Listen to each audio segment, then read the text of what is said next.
to introduce Professor Don Frush from the USA as our next speaker. Unfortunately, he can't be here, but will be joining us online. He is Professor of Pediatric Radiology and serves as the President of Image Gently and the Chairman of the International Society of Radiology and Quality Safety. Thank you, Don.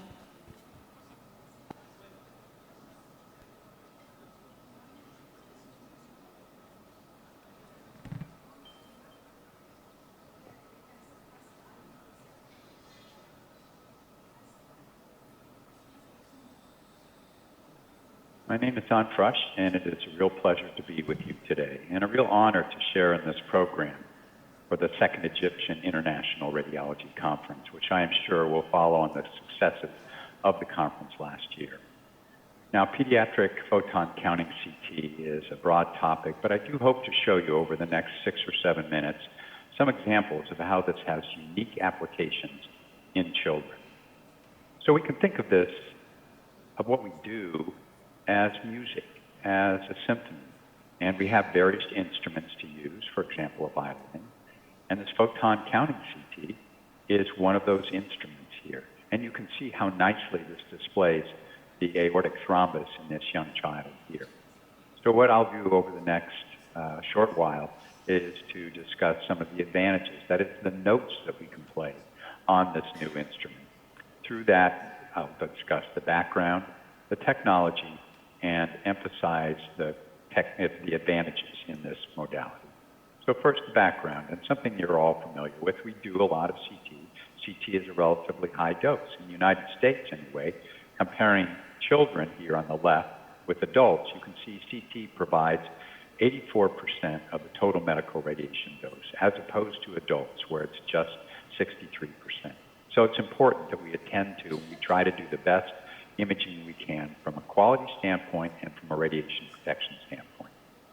Now, a brief review of the technology. The current energy integrating CT works with light, and it converts photons through the septi here into visible light. That's what's integrated in each of these areas here.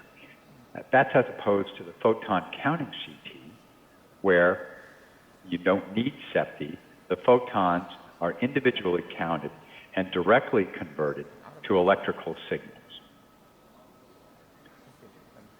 So with this direct counting, we don't need the septal technology, so there's no dead area. This increases the resolution of what we can do. And we can also filter out the noise, the electronic noise at the lower end of the noise graph here, and improve the quality of the images we get. So it's probably more important to look at the specific advantages. So in this instrument we have, photon counting CT, the portfolio of what it provides is really extraordinary. Lower noise, higher spatial resolution, improved contrast, lower dose, material decompensation through focusing on various energies, specific energies of photons, artifact reduction, and operational improvements. You can see how these have profound impact, profound value for pediatric imaging.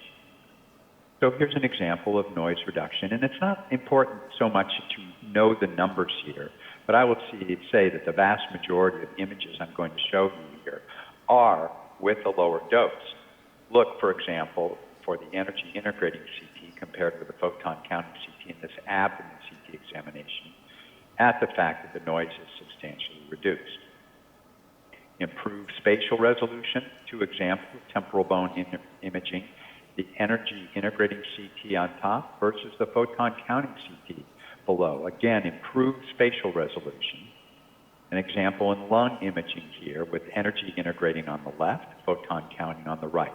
2 different examples of improved depiction of lung anatomy despite a lower dose. That is a benefit of photon counting CT. Another example of improved spatial resolution, bone imaging here. Note the profoundly improved trabecular delineation in this complex ankle fracture in this child here. Improved contrast resolution, you can do that by focusing on lower energy photons that are closer to the K edge of iodine. As you can see here, we have several different areas for which we've taken measurements here. The aorta and the pulmonary arteries are two here. Look at with the 40 keV selective image display here, how the contrast is improved. This is the same examination. You simply are reconstructing and selecting out the lower energy photons to improve your contrast resolution here. Look at the difference in values of Hounsfield units, say for the pulmonary artery with the 60 keV images versus the 40 keV images. Lower radiation dose, here's an example of a coronal reconstruction. Complex cardiac disease that's been reconstructed. This is a leak through a surgical graft here. You can see that there's increased thrombus associated with this leak here.